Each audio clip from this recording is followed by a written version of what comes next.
Want to know what's more important than picking the right firearm? Knowing which ones to avoid.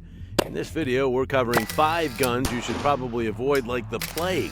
They're unreliable, impractical, and downright dangerous.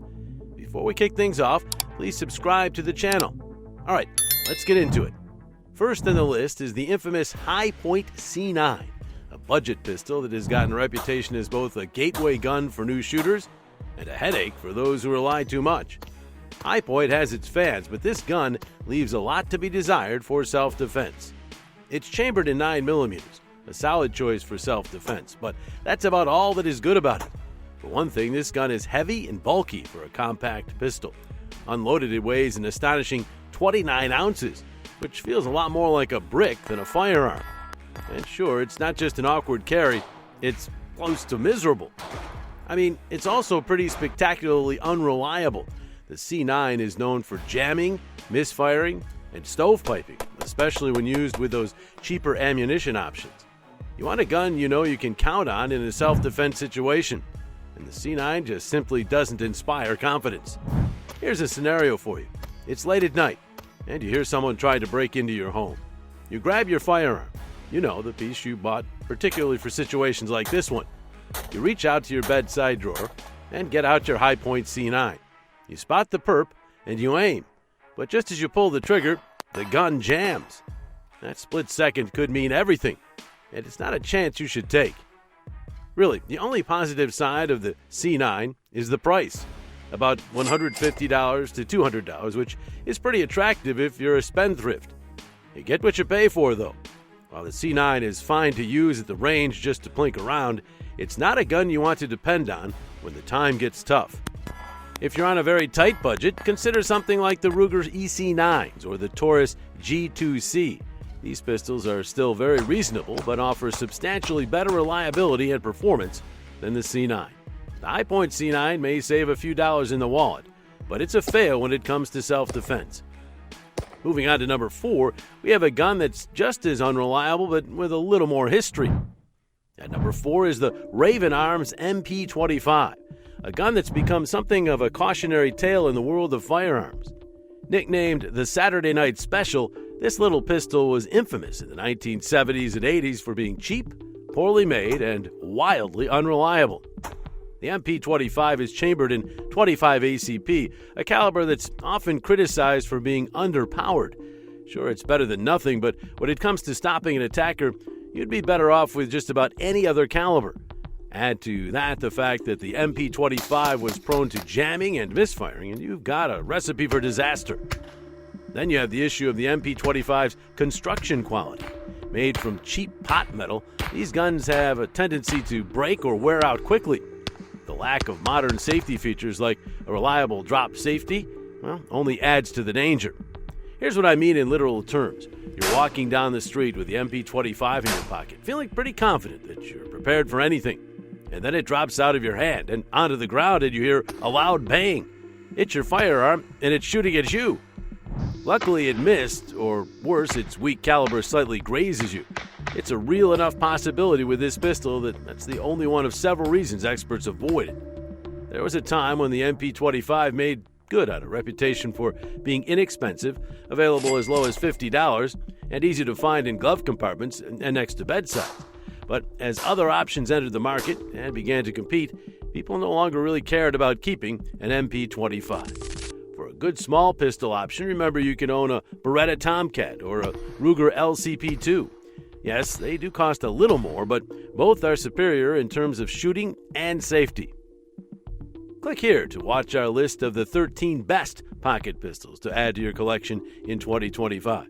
The MP25 was a relic of its time, but some of our next picks somehow still show up at gun counters even today.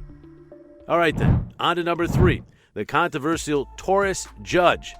The Taurus Judge takes third place on today's list, a revolver famous and infamous for its weird ability to shoot both .45 Colt rounds and .410 bore shotgun shells. While such an idea sounds cool on paper, it too often proves less than ideal in reality, especially for self-defense purposes. Let's first start with the shotgun shells.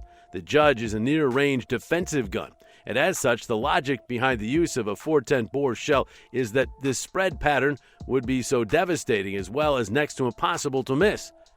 Well, there lies the thing. The Judge's short barrel won't let these shells realize their full potential. They disperse too wide, too quickly. This equates to losing much-needed velocity and accuracy to drop any target. In most cases, the spread pattern becomes so erratic that it is all but useless at the range of a few feet. Then, of course, there are the 45 Colt rounds.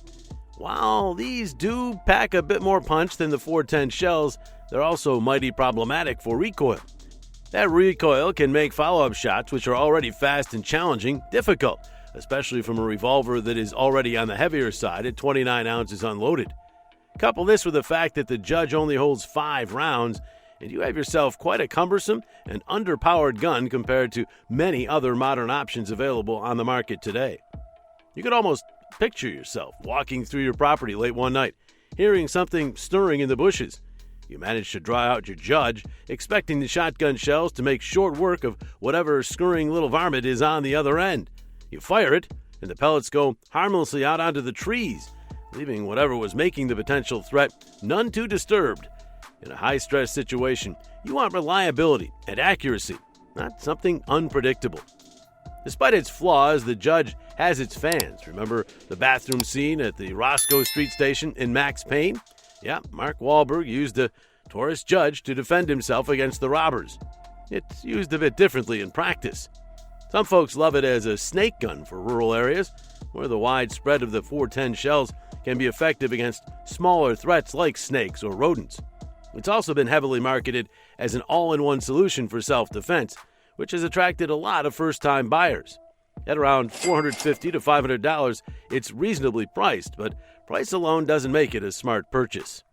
If you're intrigued by the idea of a versatile firearm, you should consider a quality shotgun like the Mossberg Shockwave, which offers real stopping power at close range. Smith & Wesson 686 chambered in .357 Magnum is a much better choice for revolver fans, offering superior accuracy, reliability, and versatility. The Judge serves as a reminder that versatility isn't always an advantage, especially when it comes at the expense of performance. While it might look impressive in the gun shop display, it's best to leave this revolver where it is on the shelf if you're serious about self-defense. The Taurus Judge may be versatile, but when it comes down to it, the gun just doesn't perform all that well. If you agreed with our review that the Judge was problematic, just wait until you hear about number 2, the Caltech PF9, a gun that has become synonymous with being uncomfortable and unreliable. Coming in at number 2 is indeed the Caltech PF9, a pistol that promised to change the game with concealed carry, but ended up frustrating far more shooters than it impressed. While Caltech does have a reputation for innovation, the PF9 serves as a harsh reminder of what happens when you start cutting too many corners to make something more compact and cheaper. The PF9 comes chambered in 9mm, a generally great caliber of choice for self-defense, but the gun's ultra-lightweight design, just 12.7 ounces unloaded, makes it extremely difficult to control. The recoil is sharp and snappy, which will make even veteran shooters flinch. For seniors or those with weaker grip strength, this gun is just plain not fun to shoot. Other major issues include reliability. The PF9 has become notorious for FTFs and FTEs, which means that the gun will malfunction at the worst possible time. In a self-defense situation, the result could be disastrous. The 7-round magazine also offers little capacity, especially when weighed against newer micro-compacts that somehow squeeze 10 or more rounds into the same overall package. You're at the range, trying to practice with your PF9. After just a few magazines, your hand is sore from the recoil, and you've experienced multiple jams. Now imagine having to depend on this gun in a high-stakes situation. That's a gamble most folks aren't willing to take. When the PF9 hit the market, it was one of the smallest and lightest 9mm pistols around. Given that, at its price of around $250 to $300, it did lure many budget-conscious buyers. However, once other manufacturers were able to catch up and produce more reliable compact pistols, the PF9 fell out of favor very quickly. For those shopping for a micro-compact 9mm pistol, go with the Sig Sauer P365 or the Springfield Hellcat instead. Both have a better capacity, superior ergonomics, and are way more reliable. Yes, they are a little bit more expensive, but honestly, they are worth it. The PF9 shows us what happens when size and cost are prioritized over functionality. Of course, this pistol looks amazing on paper, but its real-world performance is severely lacking. The Caltech PF9 is frustratingly unreliable, but our top pick takes that to a whole new level of disappointment. Let's discuss a gun that's earned a place at the very top of the worst for concealed carry. Topping the list is the Diamondback DB9, a compact semi-automatic pistol with a sleek and modern design, yet riddled with so many flaws that it has become one of the worst choices for carrying a concealed firearm. While Diamondback set out to create a light, affordable pocket pistol, they built a firearm in nearly every category that didn't live up to most shooters' expectations. First, the good news. Chambered in 9mm and weighing in at an incredible 11 ounces unloaded, the DB9 is among the lightest pistols in its category. That lightness comes at a price, though. Severe recoil that makes it difficult to shoot well, particularly by seniors and those of limited hand strength. The tiny grip is no better. It's uncomfortable for most shooters and further extenuates the difficulty of gun control. Reliability is probably the biggest failure of the DB9, known for jamming, stovepiping, and the lighter primer strikes. You'd never know for sure whether the gun is going to fire when it is pulled. As if this were not bad enough, without a slide lock, reloads are longer and less intuitive than they should be. For a firearm pitched as a self-defense gun, both of these are unforgivable sins. On paper, the DB9's design looks very appealing and light, and at a price of about $300 to $350, it does compete. You get what you pay for, though, as they say. Of course, all this makes the combination of quality and performance suffer. Consider the Ruger Max 9 or Smith & Wesson M&P Shield Plus instead for a compact and reliable 9mm pistol option. Both pistols boast far better ergonomics, higher capacities, and far greater reliability, making them far better options for carrying concealed. The Diamondback DB9 is a nice example of how looks can be deceiving.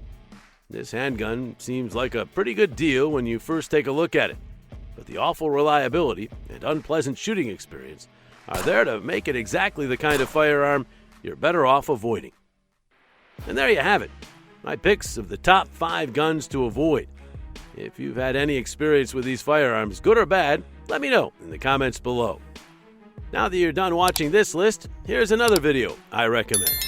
Thanks for watching, and I'll catch you guys in the next one here at the Gun Warehouse.